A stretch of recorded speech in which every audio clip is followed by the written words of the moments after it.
इसे मैं रीलोड करता हूँ। तो रीलोड करते ही देखिए क्या होगा, डंप फोल्डर आ गया, फाइल डाउनलोड्स हो रही है सारी धीरे धीरे देगा। तो देखिए जिप भी बन गया, इस बार थोड़ा जल्दी हो गया और इवेंट हमारा यहाँ क्लोज हो गया। और देखिए ये डाउनलोड का पॉपअप आ गया, कहाँ पे सेव करना है, तो मैं डाउनलोड में यहाँ सेव कर देता हूँ। तो देखिए ये मेरा डाउनलोड में सेव हो गया, कंपाइल होके चल रहा है। ठीक है, तो ये है टाइप स्क्रिप्ट। हेलो दोस्तों, कैसे आप सब? आशा करता हूँ कि अच्छे होंगे। जैसे कि आपने मेरी पिछली वीडियो में देखा था कि हमने मोंगोडीबी का डेटा अपने पुराने डेटाबेस से नए डेटाबेस में माइग्रेट किया था। आज हम उसी सेम डेटाबेस को एपीआई बनाकर डाउनलोड करेंगे और जिप में भी कन्वर्ट करेंगे। तो ये सेम डेटाबेस मैं आज यूज़ करूँगा जो कि हमने पिछली वीडियो में देखा था। तो हम सीधा टॉपिक पे आते हैं। हम अपने फ़ोल्डर में जाते हैं जहाँ पे हमने पिछली वीडियो में बैकअप को डाउनलोड किया था। वहाँ पे एक फ़ोल्डर बनाएंगे एपीआई के नाम से और इस फ़ोल्डर को अपने वीएस कोड में इंपोर्ट कर लेंगे। इसे क्लोज़ कर देते हैं। यहाँ पर हम अपने नोड का प्रोजेक्ट क्रिएट करेंगे, जैसे कि आमतौर पे करते हैं npm init-y। हमारा नोड का पैकेजेशन क्रिएट हो गया। अब इसमें हम एक्सप्रेस का इंस्टॉल करेंगे। एक्सप्रेस आपको पता ही होगा कि वेब फ्रेमवर्क है नोड.js का, राउट्स बनाने के लिए यूज़ होता है। ठीक है, एक्सप्रेस इंस्टॉल हो गया। अब इसमें हम अपना सर्वर जेएस की फाइल बनाएंगे, सर्वर जेएस। ठीक है, सर्वर जेएस का फाइल बन गया। यहाँ पे हम अपने एक्सप्रेस को इंपोर्ट करेंगे। Const express is equal to require और हम अपना एक्सप्रेस इंपोर्ट करेंगे।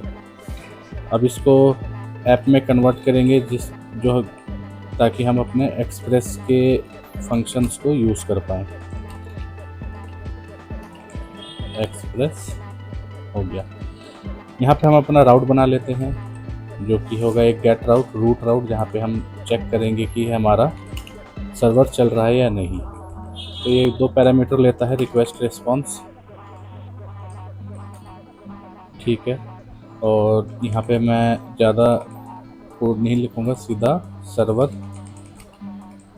रनिंग लिख देता हूँ। दूसरा राउट होगा जहाँ पे हम अपना बैकअप डाउनलोड करेंगे। ठीक है, तो यहाँ बैकअप के नाम से एक राउट बना लेते हैं और सेम अपने कॉल बैक फंक्शन में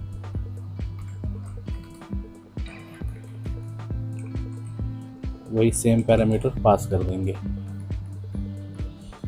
अब यहाँ पे ट्राई कैच लगा लेते हैं एरर हैंडलिंग के लिए। एरर, और इसके अंदर अपना हम लॉजिक लिखेंगे। तो पहला हम अपने ऐप को स्टार्ट लिसन कर लेते हैं किसी पोर्ट पे। अच्छा, तो पोर्ट हम यहीं पे डिफाइन कर लेते हैं ऊपर ही, पोर्ट 9595। आप अपने हिसाब से रख लीजिएगा कुछ भी। पोर्ट कॉल बैक फंक्शन दे के और यहाँ हम कंसोल कर देंगे कि हमारा सर्वर रनिंग है। ठीक है, सर्वर रनिंग हो गया और यहाँ पे पोर्ट भी पास कर देते हैं। ठीक है, तो ये हमारा एक बेसिक सा सर्वर रेडी हो गया। अब इसको स्टार्ट कर लेते हैं नोड सर्वर डॉट जेएस। अच्छा, मैंने फाइल सेव नहीं किया इसलिए स्टार्ट नहीं हुआ, तो सेव करके फिर हम कर लेते हैं। तो ये हमारा लिसन हो गया। अब हम अपने ब्राउज़र पे आते हैं और सेम अपने सर्वर को चेक करते हैं। ठीक है, यहाँ पे ये इतना काम कर रहा है। अब हमारे को मेन काम करना है, जो हमने कमांड यहाँ पे रन किया था, ये वाला कमांड, जो भी हमने ये कमांड रन किया था पिछली वीडियो में, इसको हम एग्जीक्यूट करेंगे चाइल्ड प्रोसेस के साथ। तो नोड का एक पॉपुलर बिल्ट इन मेथड है, फंक्शन आता है जो कि हमारे जितने भी टर्मिनल के अंदर कमांड चलते हैं वो सब चाइल्ड प्रोसेस रहते हैं। यहाँ पे जितने भी कमांड आप रन करते हैं या ऐसे टर्मिनल में जो भी कमांड आप रन करते हैं ये सारे चाइल्ड प्रोसेस होते हैं। तो ये हमारा आएगा चाइल्ड प्रोसेस से, ठीक है। चाइल्ड प्रोसेस से आएगा, इसमें एक आता है फंक्शन एग्जीक्यूट का। ये बहुत इंपॉर्टेंट फंक्शन है। यही फंक्शन हमारे को हेल्प करेगा हमारे कमांड को रन करने में, ठीक है। तो हम अपने बैकअप के अंदर आते हैं, यहाँ पे इसके अंदर हम इसे यूज़ करेंगे। तो सबसे पहले हमें एक चाहिए हमारा URI। URI कौन सा है? हम अभी यही URI जो हमने अपना मोंगो का स्ट्रिंग यूज़ किया था, यही URI हमें चाहिए होगा।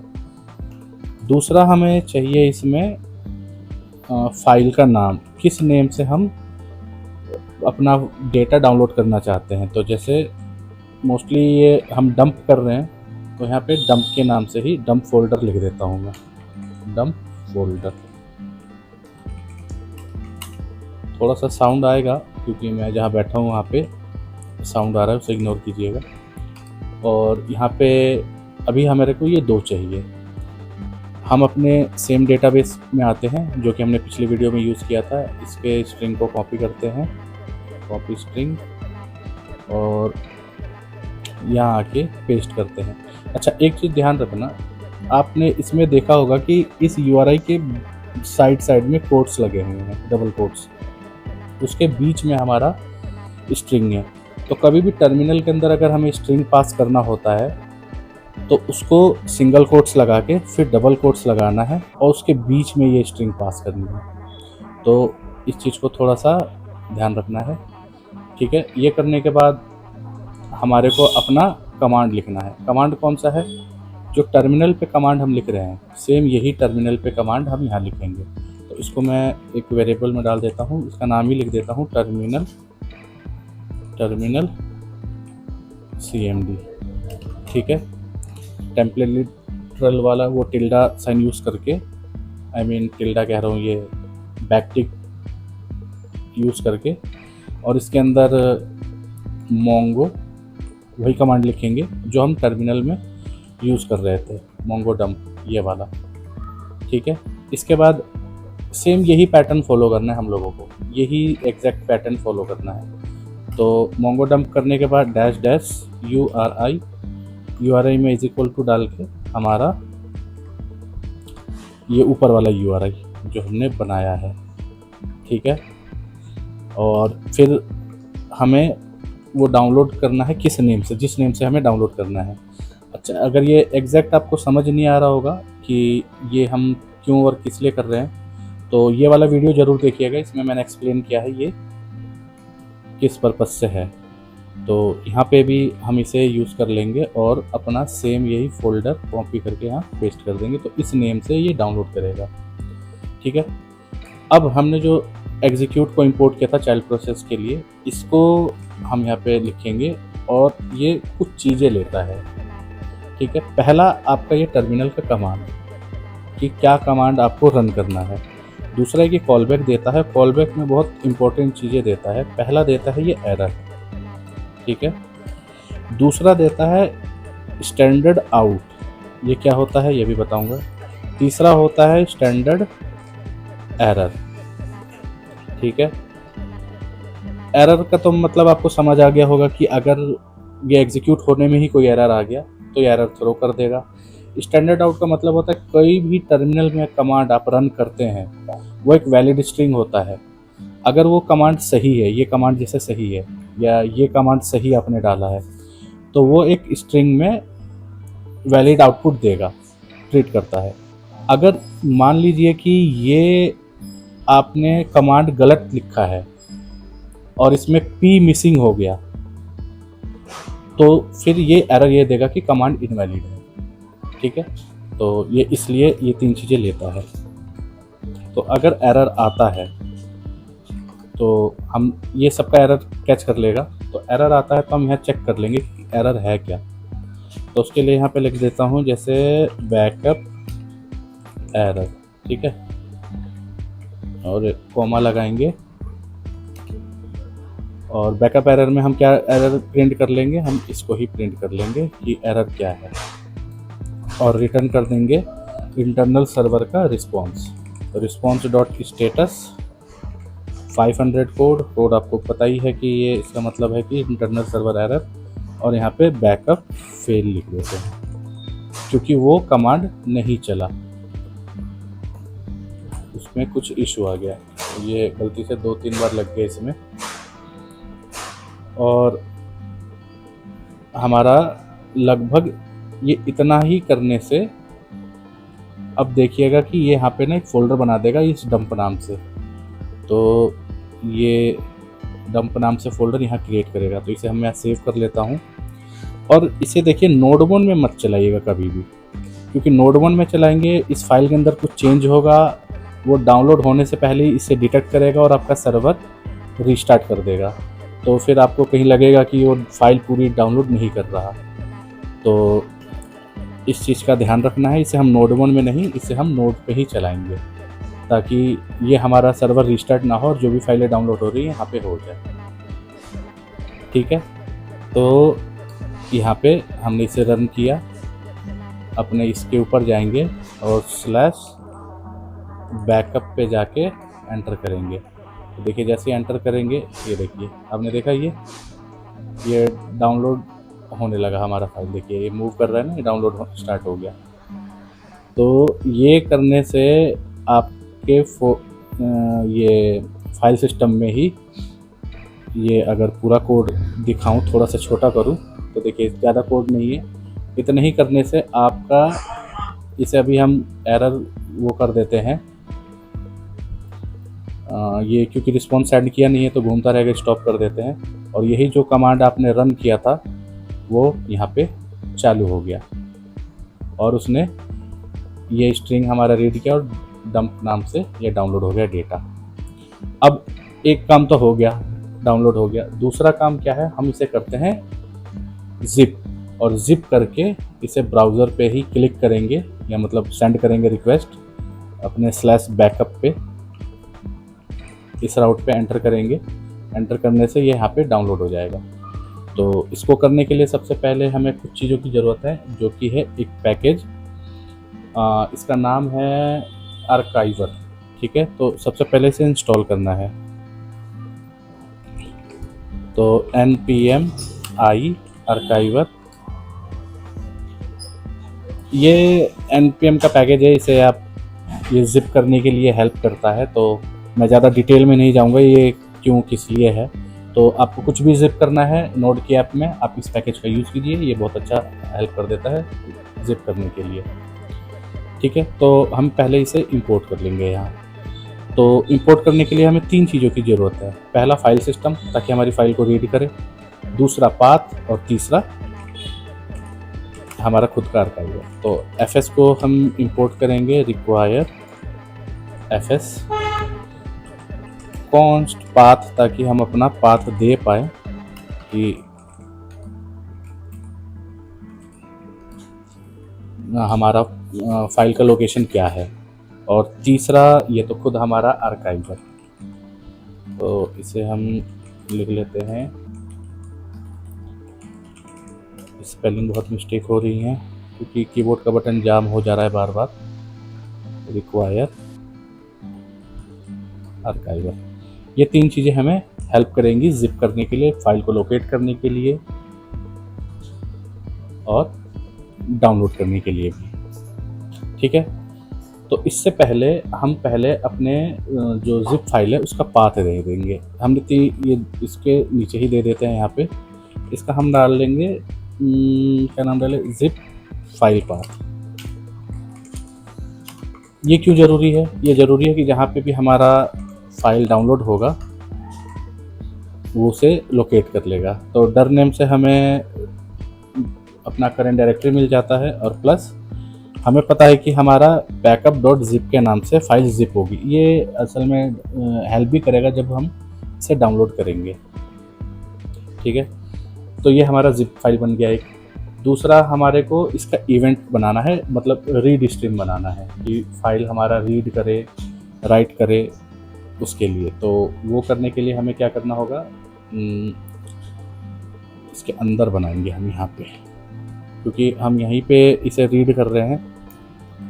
ये हमारा टर्मिनल के कमांड, ये फाइल आने के बाद ये फाइल जो भी ये डाउनलोड हो रही है यहाँ पे हमारा जिप बने।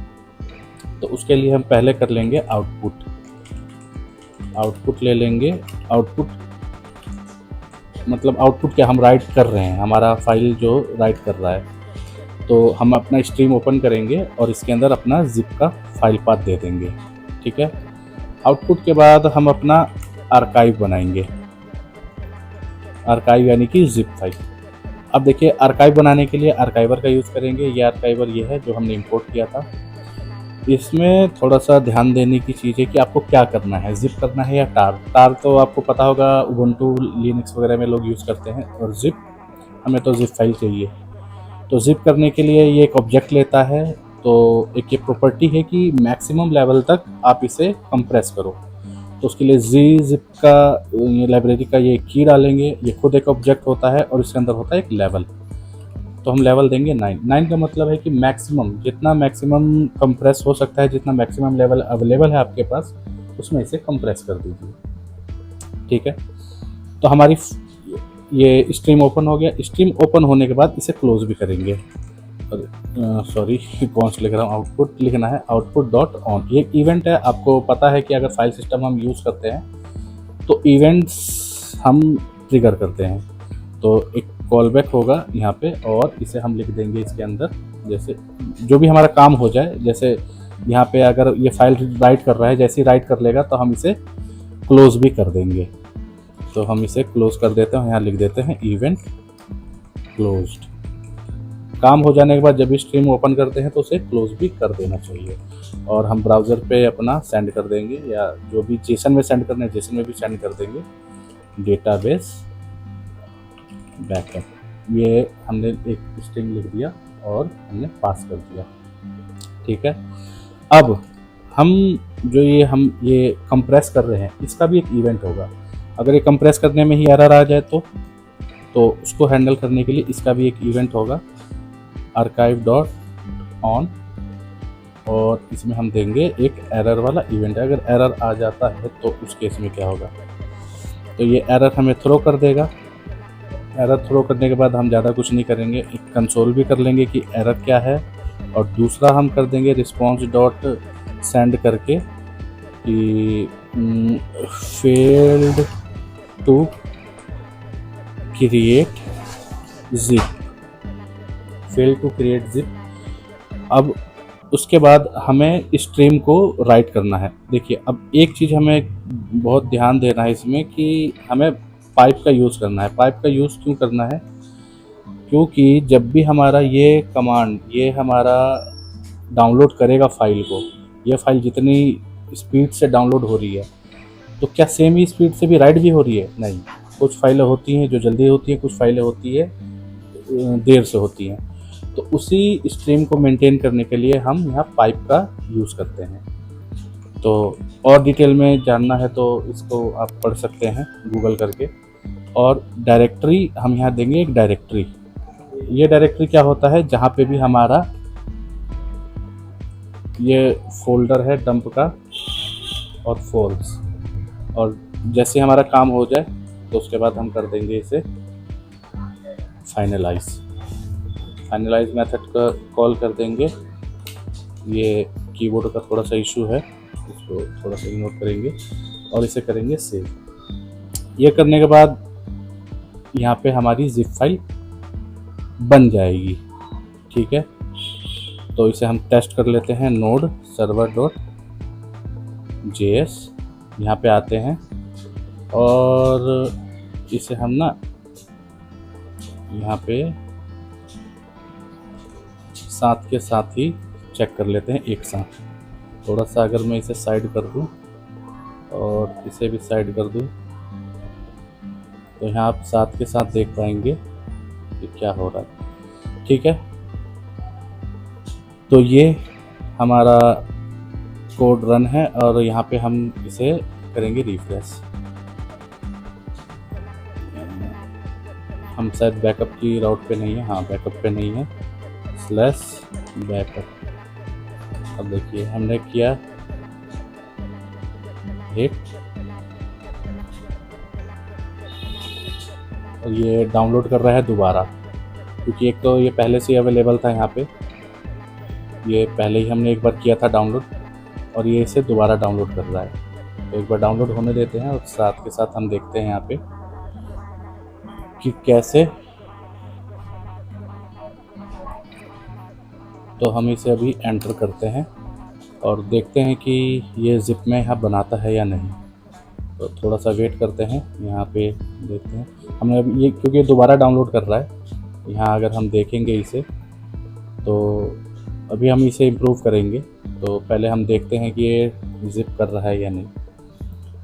तो देखते हैं,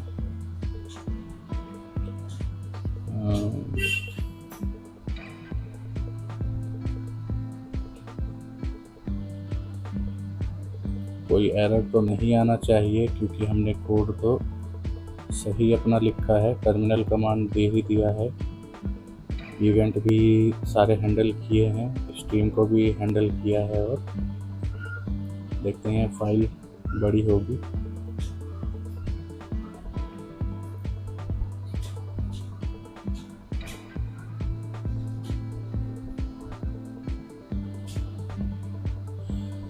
और ये कनेक्शन इसलिए भी स्लो हो सकता है क्योंकि हम मोंगोडीबी का फ्री यूज़ कर रहे हैं, और तो इस वजह से ये थोड़ा स्लो डाउनलोड भी कर सकता है। हाँ तो देखिए यहाँ पे आप देख सकते हैं कि ये हमारा जिप में यहाँ पे फाइल सिस्टम में डाउनलोड हो गया। तो ये एक तरीका है कि हम अपने फाइल सिस्टम में से डाउनलोड कर सकते हैं। अगर आप चाहते हैं कि इसी फाइल को इसे मैं थोड़ा बड़ा कर लेता हूँ, इसी फाइल को ब्राउज़र पे हिट करने पे डाउनलोड हो जाए, तो उसको हम कैसे करेंगे? उसको हम करेंगे बहुत सिंपल तरीके से, जहाँ पे भी हमने अपना इवेंट क्लोज़ किया था यहाँ पे। तो यहाँ पे सबसे पहले एक चीज़ मॉडिफाई करना होगा, और अगर आप देखेंगे डेटाबेस बैकअप लिख के आ रहा है, ये वाला मैसेज यहाँ पे जो दिख रहा है, तो इसी के पास में पहले हम इसको हटा देंगे और यहाँ पे एक अपना कोड लिखेंगे रिस्पॉन्स डॉट डाउनलोड। ये जो रिस्पॉन्स ये कहाँ से आता है, जो ये रिस्पॉन्स हमने पैरामीटर दिया था ये राउट का, तो उसके अंदर एक डाउनलोड नाम का फंक्शन होता है। ये दो चीज़ें लेता है, पहला आपका जिप का फाइल पाथ और दूसरा आपका फाइल का नेम क्या है। तो हम सबको पता है बैकअप डॉट जिप के नाम से, बैकअप डॉट जिप के नाम से हमारा फाइल है। और अगर एरर आ जाता है, ये कॉलबैक भी देता है हमें, एक एरर आ जाता है तो अगर एरर है तो हम एरर यहाँ प्रिंट करके देख लेंगे। आप इसे बहुत अच्छे से भी बना सकते हैं और लेकिन मैं फ़िलहाल के लिए यही कर रहा हूँ। और इसे मैं डिलीट कर देता हूँ और इस डंप को भी डिलीट कर देता हूँ जो बैकअप फाइल थी हमारी। इसे मैं छोटा कर देता हूँ यहाँ पे, और सर्वर को मैं रीस्टार्ट कर लेता हूँ अपने। सर्वर रीस्टार्ट हो गया और फिर इसे मैं, अब यहाँ देखिएगा, इसे मैं थोड़ा सा बड़ा कर देता हूँ ताकि मेरा डाउनलोड वाला यहाँ दिख सके। तो इसे मैं रीलोड करता हूँ, तो रीलोड करते ही देखिए क्या होगा, डंप फोल्डर आ गया, फाइल डाउनलोड्स हो रही हैं सारी धीरे धीरे, सेम टाइम पे ही डाउनलोड हो रही है और सेम टाइम पे ये फाइल को राइट भी कर रहा है जो कि हमने यहाँ पे स्ट्रीम बनाया था अपना। तो अगर आप इसको नहीं लिखेंगे काम तो तब भी आपका चल जाएगा, लेकिन कई बार क्या होगा कि कोई फाइल पहले आई, कोई फाइल बाद में आई, कोई मिस हो गई राइट करते टाइम, तो जब इंपोर्ट करेंगे उस टाइम पे भी आपको एरर देखने को मिलेगा। तो देखिए जिप भी बन गया, इस बार थोड़ा जल्दी हो गया और इवेंट हमारा यहाँ क्लोज हो गया। और देखिए ये डाउनलोड का पॉपअप आ गया, कहाँ पे सेव करना है, तो मैं डाउनलोड में यहाँ सेव कर देता हूँ। तो देखिए ये मेरा डाउनलोड में सेव हो गया। तो इस तरीके से हम डाउनलोड में सेव कर सकते हैं। थोड़ा सा इसी तरीके से ये डाउनलोड होता है और इसी तरीके से हमारी एपीआई काम करती है। तो ये तो एक हो गया कि कोई भी आएगा इस यूआरएल पे और हिट करके डाउनलोड कर लेगा। लेकिन एक चीज़ मैं आपको बताता हूँ, अगर हम किसी भी कंपनीज़ को, क्योंकि ये बैकअप वाला ऑप्शन तो हम देते ही हैं सबको, जो भी कंपनी होता है, जो भी स्टार्टअप कंपनीज़ हैं, जो भी क्लाइंट्स हैं, तो हम सबको देते हैं ये। तो उस केस में क्या होता है कि कई बार ऑटो बैकअप नहीं चलता तो मैनुअल हम लोग गाइड भी कर देते हैं कि इसे डाउनलोड कर लें। तो वैसे तो ये हम मोस्टली ऑटोमेटिक होता है सारा, क्योंकि इसे नोड क्रोन का यूज़ करके हम इसे ऑटोमेटिक बना देते हैं कि रोज़ सुबह 8 बजे या सुबह 2 बजे से 8 बजे जो भी टाइम देते हैं और उसके बीच में ये डाउनलोड कर लेता है। और डाउनलोड करके अभी तो इसने फाइल सिस्टम में डाउनलोड किया, हालांकि हम S3 बकेट AWS का यूज़ करते हैं और S3 बकेट में डाल देते हैं। तो वो मैंने यहाँ नहीं बताया, अभी मैंने आपको सिंपल बेसिक बताया है ताकि आपको आइडिया हो जाए कि API कैसे डाउनलोड करती है, चाइल्ड प्रोसेस कैसे काम करता है। दूसरा, इसमें हमने कोई ऑथेंटिकेशन नहीं लगाया है। इसको ऑथेंटिकेशन लगाने के लिए, सिक्योर करने के लिए आप चाहें तो JWT का यूज़ कर सकते हैं। सबको पता है JWT, इसका यूज़ कर सकते हैं, ये बहुत सिक्योर भी होता है। और वैसे तो मोस्टली हम लोग बेसिक ऑथेंटिकेशन यूज़ करते हैं, तो मैं एक पैकेज बताता हूँ आपको बेसिक ऑथ के नाम से। थोड़ा सा बड़ा कर लेते हैं इसे, बेसिक ऑथ npm। हाँ, इस पैकेज का हम यूज़ करेंगे अपने एक बेसिक ऑथ को करने के लिए। आप इसका गिट पे जाके, बहुत अच्छी है लाइब्रेरी ये, और इसमें बहुत सारे आपको बिल्ट इन मेथड मिल जाते हैं, तो हम इसका यूज़ करेंगे। ये मोस्टली ये API बैकअप तो किसी के लिए होता नहीं है कि पब्लिक डाउनलोड करें, तो कंपनीज़ को या रिस्पॉन्सिबल पर्सन को देते हैं, तो उनके लिए हम एक ऑथ सिस्टम बना देते हैं छोटा सा, कि इंटरनली जो लोग यूज़ कर रहे हैं तो वो एक दूसरे से शेयर करके इसे डाउनलोड कर पाए, ना कि हर कोई URL पता लग जाए और वो हिट करके डाउनलोड कर ले। तो उसको करने के लिए हम यहाँ पे एक ऑथ बना लेंगे, जो कि होगा const auth require, और यहाँ पे करेंगे बेसिक ऑथ। इसलिए टाइपस्क्रिप्ट बढ़िया होता है। अब देखिए, यहाँ पे हम बनाएंगे एक मिडलवेयर, इसे मैं क्लोज कर देता हूँ। यहाँ पे एक बनाएंगे हम मिडलवेयर। तो मिडलवेयर के लिए हम ऊपर बना लेते हैं, इसका हम नाम रख देते हैं चेक ऑथ। ठीक है, ये एक मिडलवेयर फंक्शन है हमारा। कीबोर्ड का इशू है, आ रहा है, बटन जाम हो जाते हैं। तो मिडलवेयर 3 चीज़ें लेता है, रिक्वेस्ट, रिस्पॉन्स और नेक्स्ट। नेक्स्ट हमें पता है किसके लिए होता है, कि जो भी आगे प्रोसेस हो वो पास करने के लिए। तो यहाँ पे हम एक यूज़र ले लेंगे, कॉन्स्ट यूज़र। अब इसका एक बेसिक चीज़ देखिए कितना बढ़िया है। ऑथ में गए, रिक्वेस्ट में गए, इसे पास कर देंगे। ये ऑथ वही वो ऊपर वाला है, और रिक्वेस्ट हमारा ये मिडलवेयर का रिक्वेस्ट है। इसके बाद हम यहाँ पे एक चीज़ चेक कर लेंगे कि अगर यूज़र नहीं है, ये यूज़र इस ऑथ के अंदर से आएगा, एक ऑब्जेक्ट देगा ये हमें। अगर यूज़र नहीं है या यूज़र डॉट नेम नहीं है,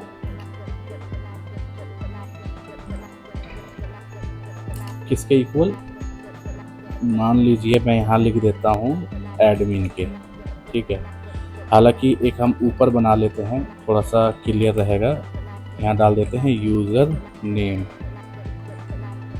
ठीक है, इसको आप इनम में भी बना सकते हैं, तो मैं तो फ़िलहाल आपको दिखाने के लिए ये बना देता हूँ यूज़र नेम के, या यूज़र डॉट पास। देखिए इसके अंदर आ रहा है, क्योंकि इसके अंदर पहले से ये पास एग्जिस्ट करता है।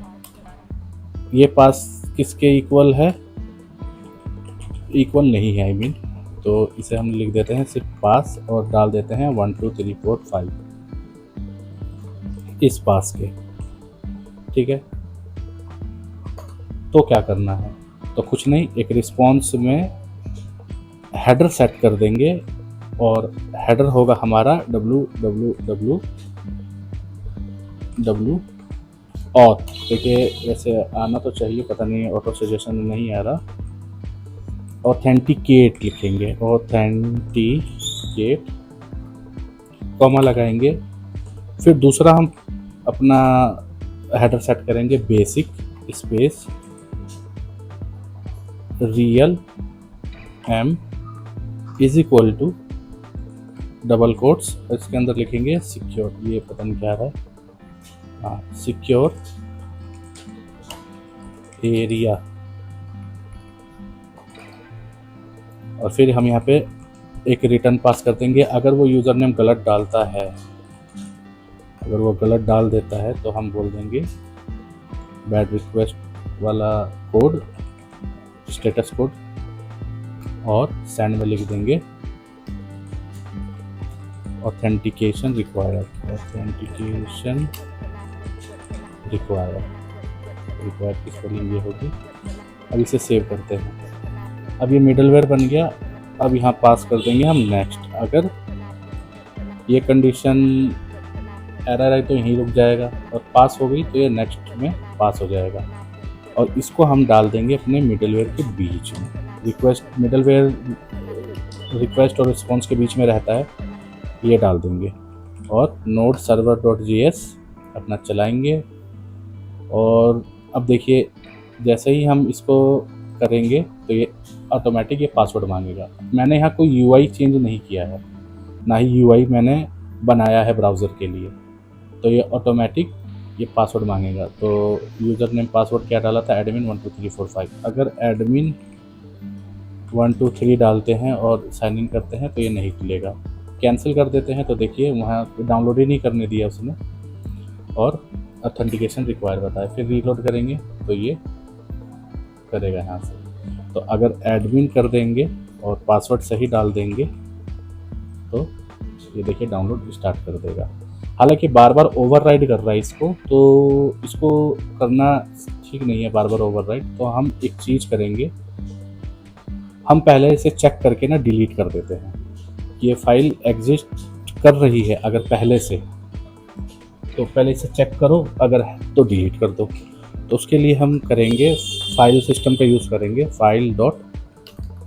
Exist sink. ये हमारे को हेल्प करता है कि जिस फाइल को हम चेक करना चाहते हो एग्जिस्ट करती है या नहीं। तो 1 लाइन कोड ही लिख लेंगे क्योंकि इसमें ज़्यादा कुछ है नहीं। और यहाँ पे रिमूव सिंक अनलिंक आपको पता होगा अगर Node.js का कोर्स यूट्यूब से किया होगा तो ये हमारा रिमूव करने के लिए काम आता है। तो और रिकर्सिव ट्रू कर देंगे क्योंकि हमें इमीडिएट रिमूव करके और अपडेट भी करना है। तो ये करने के बाद दूसरा, ये तो पहले ये बताएगा कि ये फाइल एग्जिस्ट कर रही है तो रिमूव करो इस फोल्डर को। और दूसरा जिप को भी, डंप को तो डिलीट करना ही है, साथ के साथ जिप को भी डिलीट करना है। तो जिप को डिलीट करने के लिए क्या करेंगे, fs dot exist sync, same वही सेम फंक्शन, इसके अंदर लेकिन डालेंगे जिप का पाथ। ये दोनों पाथ आ गया। इसके बाद ये लेगा हमारा fs डॉट, ये 1 लाइन कोड है, आप चाहो तो इसको ऐसे भी कर सकते हो, कोई इशू नहीं है। तो जो छोटा होता है तो कोड को हम छोटा ही लिख देते हैं। तो fs डॉट अनलिंक आपको पता है, अनलिंक सिंक, ये डिलीट करने के लिए हेल्प करता है फाइल को, तो ये डिलीट कर देगा। कीबोर्ड का थोड़ा सा इशू है तो इसे इग्नोर कीजिए। अब ये काम कर रहा है कि नहीं चेक करते हैं। तो यहाँ पे मैं ना रिटर्न दे देता हूँ कि रिटर्न, ये नीचे का कोड एग्जीक्यूट नहीं होगा। हालांकि एरर नहीं है ये, बस इसको नीचे नहीं जाने देगा, ठीक है। तो अगर मैं इसे यहाँ पे आके और रिफ्रेश करूँ तो ये दोनों फाइलों को देखिए, यहाँ पे जो दिख रहा है रिफ्रेश,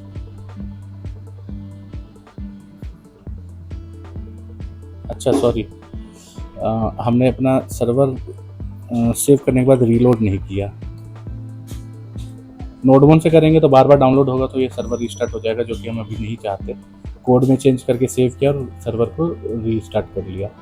देखिए जैसे रीस्टार्ट किया, इसे हम क्लोज कर देते क्योंकि कोई रिस्पॉन्स नहीं भेज रहे, तो ये घूमता ही रहेगा और यहाँ से हमारी फाइलें चली गई।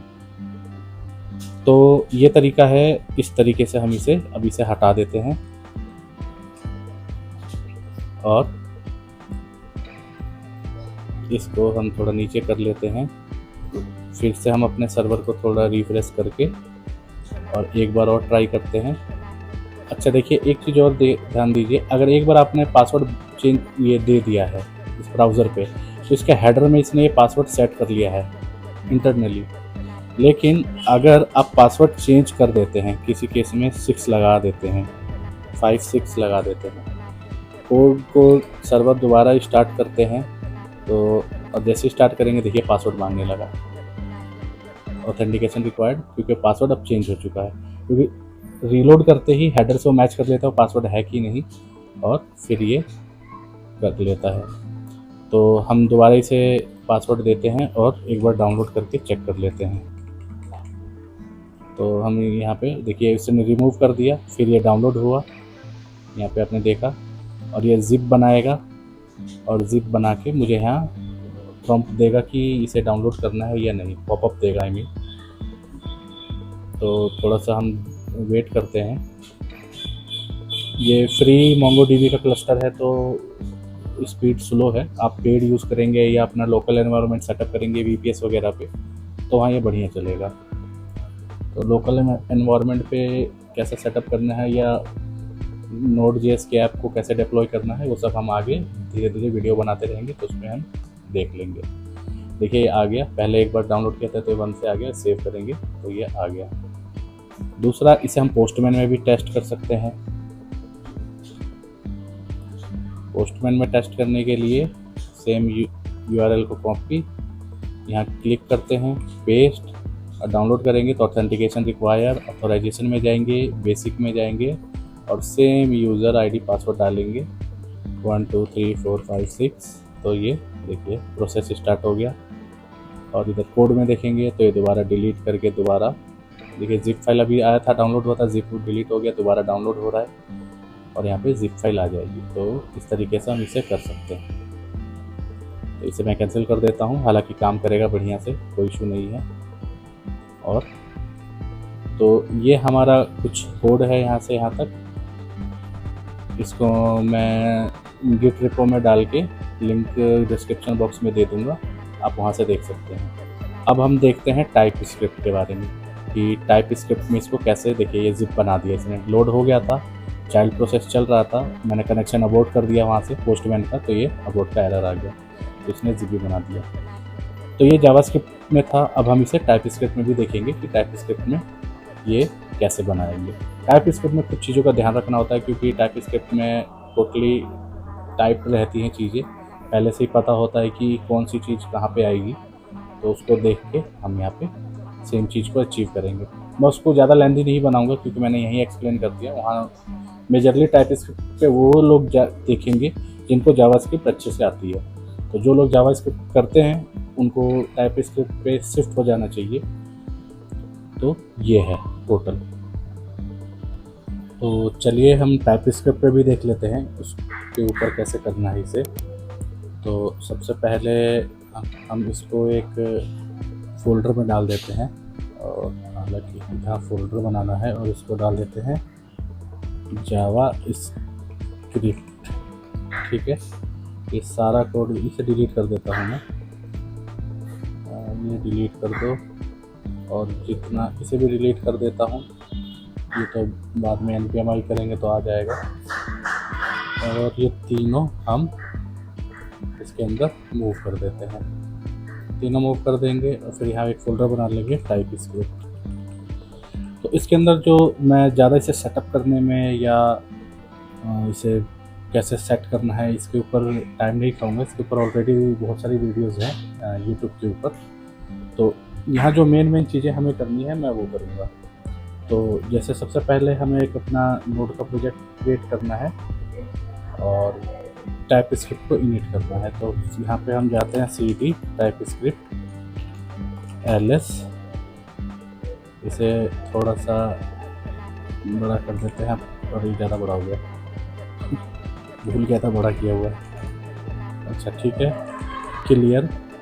और क्लियर करने के बाद यहाँ पे सबसे पहले हम करेंगे npm init -y, उसके बाद npx। ये टाइप स्क्रिप्ट को देखिए सजेशन आ गया, टाइप स्क्रिप्ट को सेटअप करने के लिए यूज़ होता है। तो टाइप स्क्रिप्ट की कॉन्फ़िगरेशन आ गई। अब इसके अंदर कुछ पहले से मैं बाय डिफ़ॉल्ट जो यूज़ करता हूँ और tsconfig, तो मैं वही यहाँ डाल देता हूँ। इसे हटा देते हैं, ये सेव कर लेते हैं। इसमें कुछ भी नहीं है, हालांकि YouTube पे दुनिया भर की इसकी वीडियोस पड़ी हुई हैं। इसके अंदर एक src नाम का फ़ोल्डर होता है जो हम पैटर्न फॉलो करते हैं। इसके अंदर होगा हमारा server.ts। इसमें मैं टाइप स्क्रिप्ट पे क्या ध्यान रखने वाली चीज़ है बस उसके ऊपर बताऊंगा, बाकी चीज़ें सेम वही जावास्क्रिप्ट वाली ही हैं। ठीक है, तो यहाँ हो गया हमारा। और पैकेजेस हैं, ये पैकेजेस हमें इंस्टॉल करने हैं। तो जो हमने पिछली वीडियोस के अंदर जो पैकेजेस इंस्टॉल किए थे सेम वही पैकेजेस इसमें भी रहेंगे। बस इसमें ध्यान रखना कि उसकी एडिशनल टाइप्स इंस्टॉल कर लेनी है, जैसे ये types archiver, basic auth, node, type script, ये होनी चाहिए इसमें। इसे कर देंगे npm i करेंगे, इसका नोड मॉड्यूल का फोल्डर ऑटोमेटिक आ जाएगा और हमारा टाइप स्क्रिप्ट का सेटअप हो गया।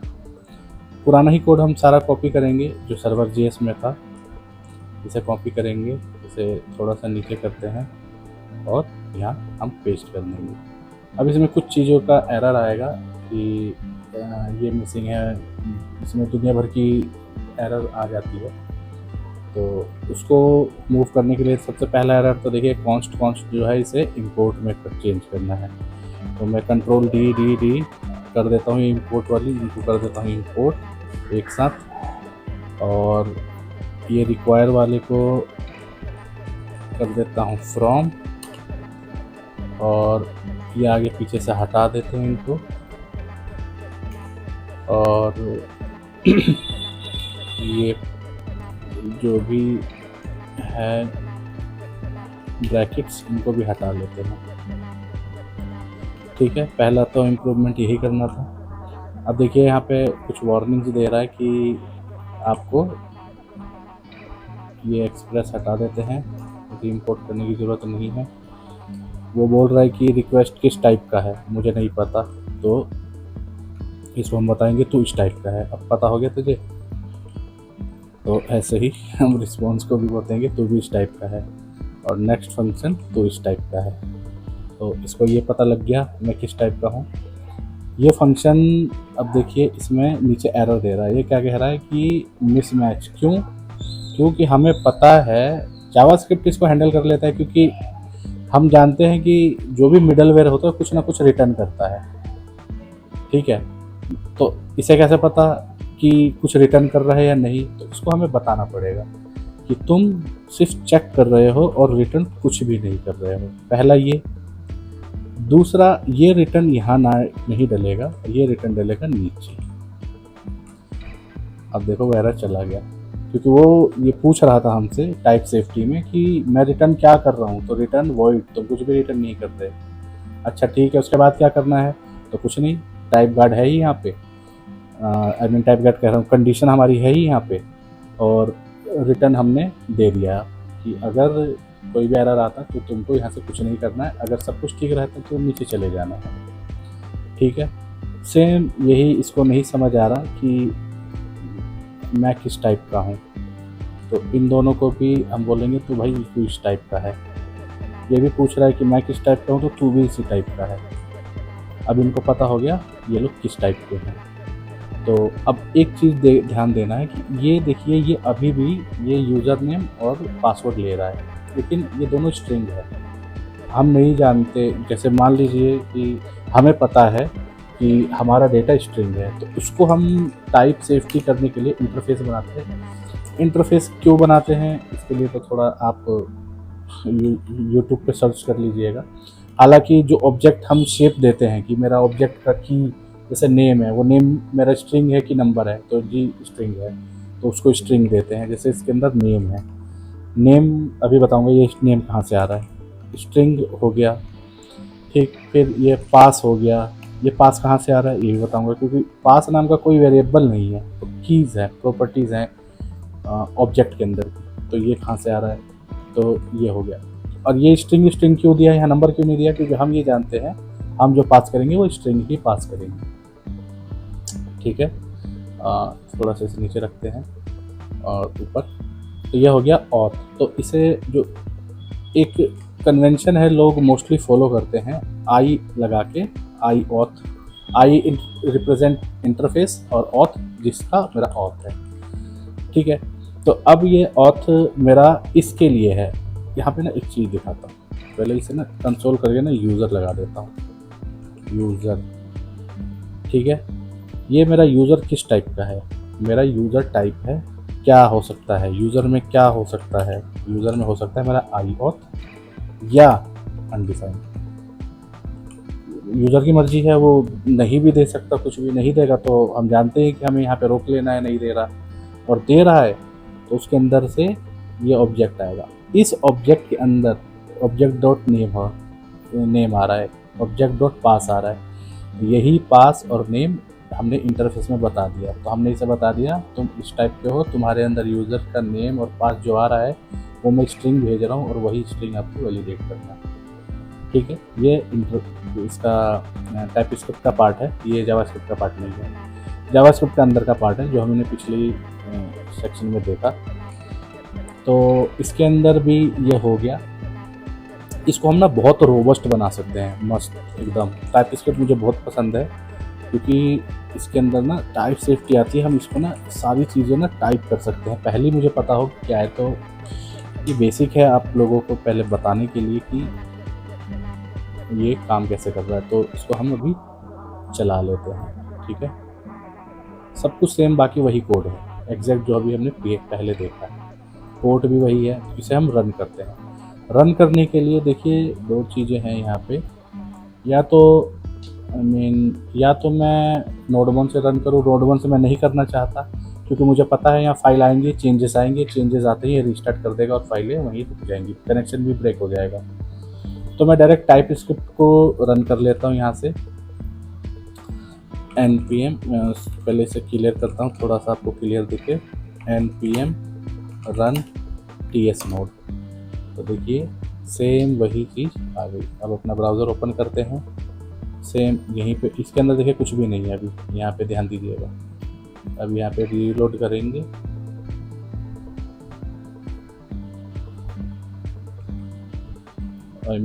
ये चला ही नहीं, सेव नहीं किया था फाइल, सेव कर लिया।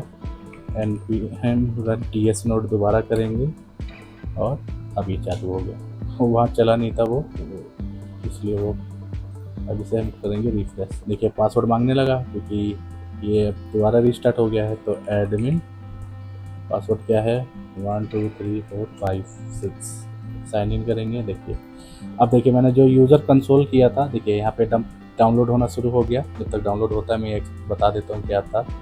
हमने ये यूज़र यहाँ पे कंसोल किया था, तो देखिए ऑब्जेक्ट आ रहा है जो मेरे हेडर से डेटा आ रहा था, जो मैंने यहाँ ब्राउज़र से अपना डेटा सेव था बाय डिफ़ॉल्ट।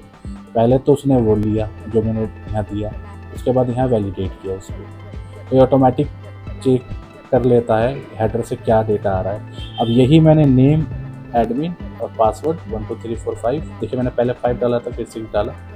तो यही इंटरफेस मैंने बनाया कि आपके ऑब्जेक्ट के अंदर नेम है और ये है। देखिए अब ये जंप कर रहा है, कह रहा है कि डाउनलोड आप कर लो। तो देखिए यहाँ पे जिप आ गया, डाउनलोड मेरा फाइल हो गया। तो ये है टाइपस्क्रिप्ट। टाइपस्क्रिप्ट में हम इसको ऐसे करते हैं।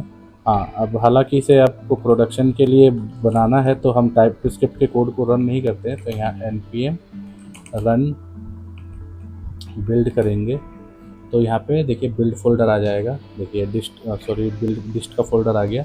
इसके अंदर हमारी टाइप जो जावास्क्रिप्ट की ही फाइल होती है असल में। और यहाँ करेंगे npm स्टार्ट। जैसे npm स्टार्ट करेंगे तो देखिए डिस्ट के अंदर से सर्वर JS हमारा चलने लगा। तो ये कंपाइल होके चल रहा है। ठीक है, तो ये है टाइप स्क्रिप्ट, इसे हम बंद कर देते हैं। सेम पोस्टमैन में भी ऐसे ही चलेगा और API से भी ऐसे चलेगा। थोड़ा सा इसे फॉर्मेट कर देते हैं। हाँ, तो ये कोड हो गया फॉर्मेट, सेव कर दिया। तो ये है हमारा टाइप स्क्रिप्ट। एक चीज़ और बताता हूँ, ये तो आप बार बार हिट कर रहे हैं ना यहाँ पे, आई मीन कहाँ पे ब्राउज़र का है, ये बार बार हिट कर रहे हैं, बार बार ये रिफ्रेश कर रहे हैं, तो हम लोग डाउनलोड कर पा रहे हैं क्योंकि ब्राउज़र गेट मेथड तो सपोर्ट करता है। हम इसको ना और जेनरिक बना सकते हैं, बहुत बेस्ट। इसमें एक चीज़ कर सकते हैं, और जो ये फाइलें आई, हमने इसे जिप बनाया, जिप बना के डाउनलोड कर लिया अपने फाइल सिस्टम के अंदर। यहाँ पे भी मैंने डिलीट कर दिया, फाइल सिस्टम के अंदर आ गया ये वाली जिप फाइल। अब इसको हम एक चीज़ कर सकते हैं, एक और पाथ बना सकते हैं। जैसे यहाँ पे इसे छोटा करते हैं और यहाँ पे एक चीज़ कर सकते हैं, app.post। पोस्ट में हम डेटा सेंड कर सकते हैं और इसे हम कर सकते हैं, लिख देते हैं माइग्रेट। ठीक है, डाउनलोड करने वाला प्रोसेस तो आपने देख लिया जो हमने ये किया था। अब इसमें हमने माइग्रेट भी तो किया था, ये वाला प्रोसेस जो है, ये देखिए जो माइग्रेट हो रहा है, ये डेटा माइग्रेट भी तो हुआ था, फिर हमारे नए डेटाबेस में आ गया था। तो ऐसे ही माइग्रेट करके ये सारी चीज़ें सेम डाल के यहाँ पे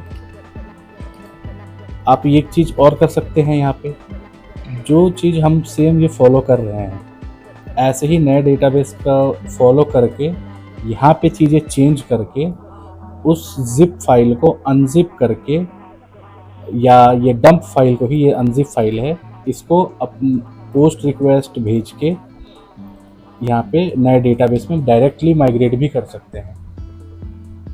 तो ये चीज़ भी पॉसिबल है। तो इसमें हमें क्या करना होगा, यहाँ पे URI चेंज कर लेंगे, फोल्डर का पाथ दे देंगे, ये कमांड जो है ये स्विच कर देंगे हम, ये वाली कमांड जो यहाँ पे दिख रही है, देखिए ये वाली command mongo restore -- drop URI, ये सेम कमांड आपको यहाँ बनानी है, टर्मिनल कमांड आपको बनानी है, सेम उसको देना होगा नीचे। और इसको अनजिप करेंगे, जैसे जिप किया था फिर अनजिप करेंगे। ये आपको उसकी ये वाली लाइब्रेरी पे मिल जाएगा।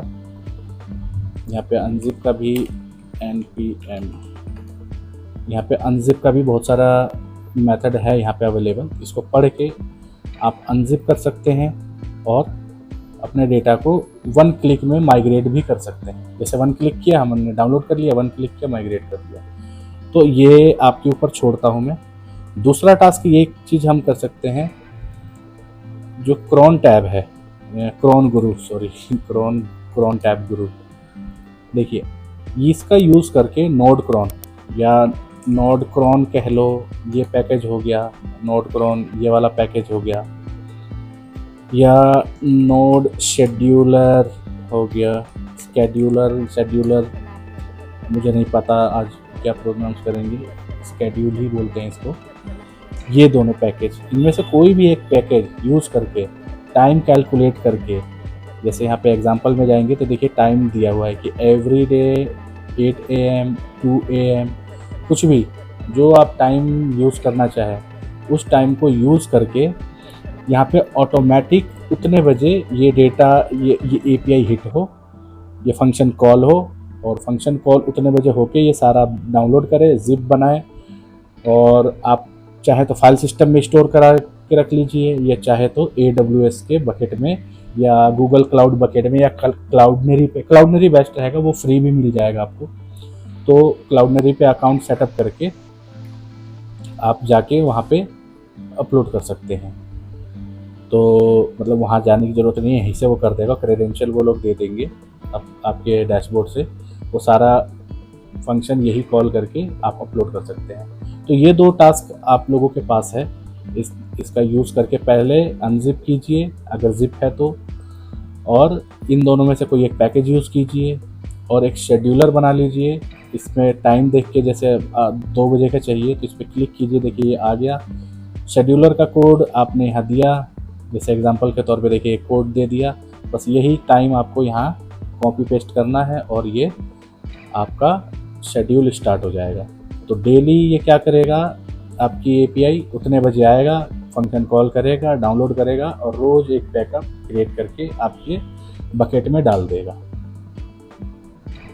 एक चीज़ और बताता हूँ, टाइपस्क्रिप्ट का प्रोजेक्ट हम लोग ऐसे तो सेटअप करते नहीं हैं, तो मैं आपको एक अपना एप्लीकेशन दिखाता हूँ जो कि बहुत ही स्केलेबल है।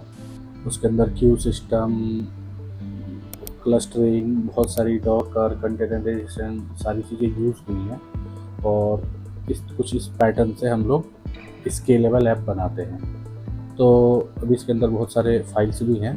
कंट्रोलर हम यहाँ अपना रखते हैं, डेटाबेस ऑपरेशंस यहाँ रखते हैं, ये हमारे मिडलवेयर हो गए, क्यू सिस्टम हो गया, प्रोड्यूसर वगैरह। ये तो अपना टाइपस्क्रिप्ट का जो भी ऐप रहता है कुछ हम इस तरीके से फॉलो करते हैं, तो ये हम आगे धीरे धीरे देखेंगे।